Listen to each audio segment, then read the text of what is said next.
Part 3. Summer. You are beautiful, no matter what they say. Words can't bring you down. You're beautiful in every single way. Yes, words can't bring you down. By Christina Aguilera. From Beautiful.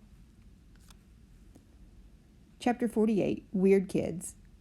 Some kids have actually come out and asked me why I hang out with the freak so much. These are kids that don't even know him that well. If they knew him, they wouldn't call him that. Because he's a nice kid, I always answer, and don't call him that. You're a saint, Summer, Zaminia Chin said to me the other day. I couldn't do what you're doing. It's not a big deal, I answered her truthfully. Did Mr. Tushman ask you to be friends with him? Charlotte Cody asked. No, I'm friends with him because I want to be friends with him, I answered. Who knew that my sitting with August Pullman at lunch would be such a big deal? People acted like it was the strangest thing in the world. It's weird how weird kids can be. I sat with him that first day because I felt sorry for him, that's all. Here he was, this strange-looking kid in a brand-new school. No one was talking to him. Everyone was staring at him. All the girls at my table were whispering about him. He wasn't the only new kid at Beecher Prep, but he was the only one that everyone was talking about. Julian had nicknamed him the Zombie Kid. And that's what everyone was calling him. Did you see the Zombie Kid yet? Stuff like that gets around fast. And August knew it. It's hard enough being the new kid, even when you have a normal face. Imagine having his face. So I just went over and sat with him. Not a biggie. I wish people would stop trying to turn it into something major. He's just a kid. The weirdest looking kid I've ever seen. Yes, but just a kid. Chapter 49. The Plague. I do admit, August's face takes some getting used to. I've been sitting with him for 2 weeks now, and let's just say he's not the neatest eater in the world, but other than that, he's pretty nice. I should also say I don't really feel sorry for him anymore. That might have been what made me sit down with him in the first time, but it's not why I keep sitting down with him. I keep sitting down with him because he's fun. One of the things I'm not loving about this year is how a lot of the kids are acting like they're too grown up to play things at recess anymore. All they want to do is hang out and talk. And all they talk about is who likes who and who is cute and who isn't cute. August doesn't bother about all that stuff. He likes to play Foursquare at recess, which I love to play too. It was actually because I was playing Foursquare with August that I found out about the plague. Apparently, this is a game that's been going on since the beginning of the year. Anyone who accidentally touches August has only 30 seconds to wash their hands or find hand sanitizer before they catch the plague. I'm not sure what happens if you actually catch the plague because nobody's touched August yet, not directly. How I found out about this is that Maya Markowitz told me that the reason she won't play Foursquare with us at recess is that she doesn't want to catch the plague. I was like, what's the plague? And she told me. I told Maya I thought that was really dumb, and she agreed, but she still wouldn't touch a ball that August had just touched, not if she could help it. Chapter 50. The Halloween Party. I was really excited because I got an invitation to Savannah's Halloween party. Savannah is probably the most popular girl in the school. All the boys like her. All the girls want to be friends with her. She was the first girl in the grade to actually have a boyfriend. It was some kid who goes to MS 281, though she dumped him and started dating Henry Joplin, which makes sense because the two of them totally look like teenagers already.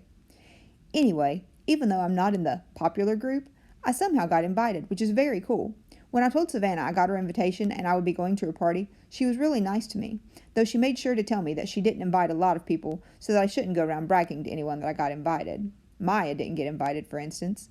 Savannah also made sure to tell me not to wear a costume. It's good she told me, because of course I would have worn a costume to a Halloween party, not the unicorn costume that I made for the Halloween parade, but the goth girl getup that I had worn to school. But even that was a no-no for Savannah's party. The only negative about my going to Savannah's party was that now I wouldn't be able to go to the parade, and the unicorn costume would be wasted. That was kind of a bummer, but okay. Anyway, the first thing that happened when I got to her party was that Savannah greeted me at the door and asked, "Where's your boyfriend, Summer?" I didn't even know what she was talking about. "I guess he doesn't have to wear a mask at Halloween, right?" she added, and then I knew she was talking about August.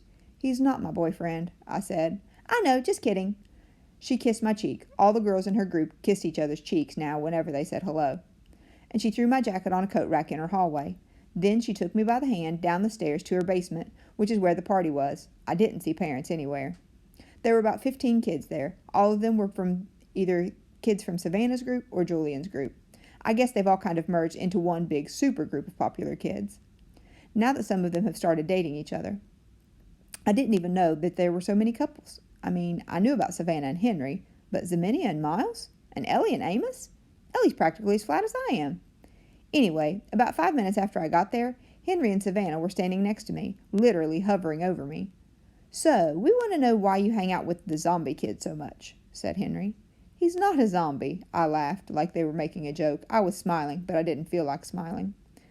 You know, Summer, said Savannah, you'd be a lot more popular if you didn't hang out with him so much. I'm going to be completely honest with you. Julian likes you. He wants to ask you out. He does? Do you think he's cute? Yeah, I guess. Yeah, he's cute. So, you have to choose who you want to hang out with, Savannah said. She was talking to me like a big sister would talk to a little sister. Everyone likes you, Summer. Everyone thinks you're really nice and that you're really, really pretty. You could totally be part of our group if you wanted to, and believe me, there are a lot of girls in our grade who would love that. I know, I nodded. Thank you. You're welcome, she answered. You want me to tell Julian to come talk to you?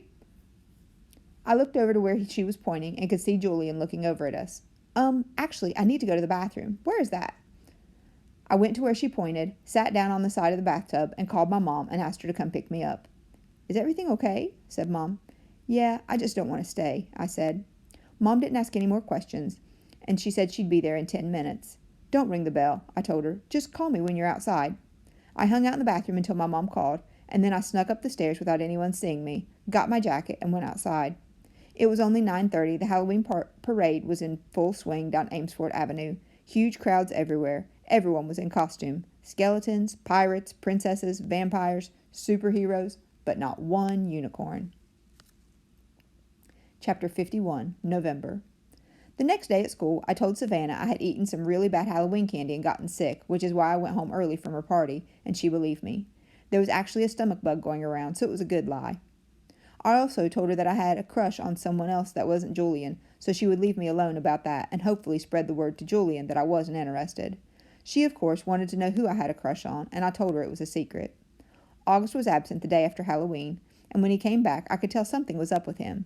He was acting so weird at lunch. He barely said a word and kept looking down at his food. When I talked to him, like, he wouldn't look at me in the eye. Finally, I was like, Augie, is everything okay? Are you mad at me or something? No, he said. Sorry you weren't feeling well on Halloween. I kept looking for Boba Fett in the hallways. Yeah, I was sick. Did you have that stomach bug? Yeah, I guess.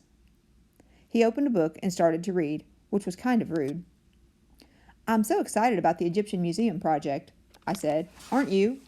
He shook his head, his mouth full of food. I actually looked away because between the way he was chewing, which was almost seemed like he was being gross on purpose, and the way his eyes were just kind of closed down, I was getting really a bad vibe from him. What project did you get? I asked. He shrugged, pulled out a little scrap of paper from his jeans pocket, and flicked it across the table to me. Everyone in the grade got assigned an Egyptian artifact to work on for the Egyptian Museum Day, which was in December. The teachers wrote all the assignments down on tiny scraps of paper, which they put into a fishbowl, and then all of us kids in the grade took turns picking the papers out of the fishbowl in the assembly.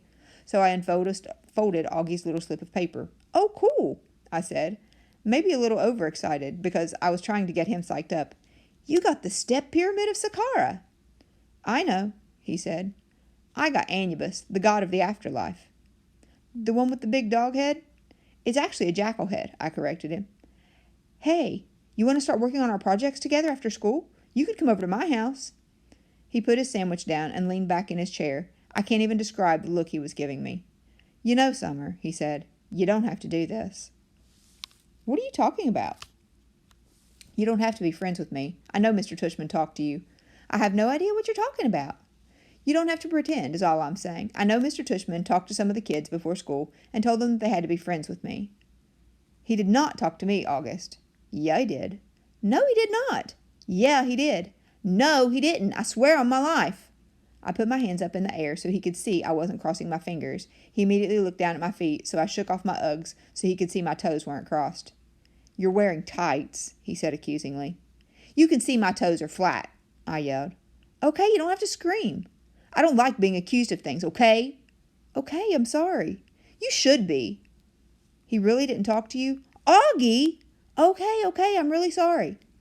I would have stayed mad at him longer, but then he told me about something bad that had happened to him on Halloween, and I couldn't stay mad at him any more. Basically, he heard Jack bad-mouthing him and saying really horrible things behind his back. It's kind of explained his attitude now, and now I knew why he had been out sick. "Promise you won't tell anyone?" he said. "I won't," I nodded. "Promise you won't ever be mean to me like that again?" "Promise," he said, and we pinky swore.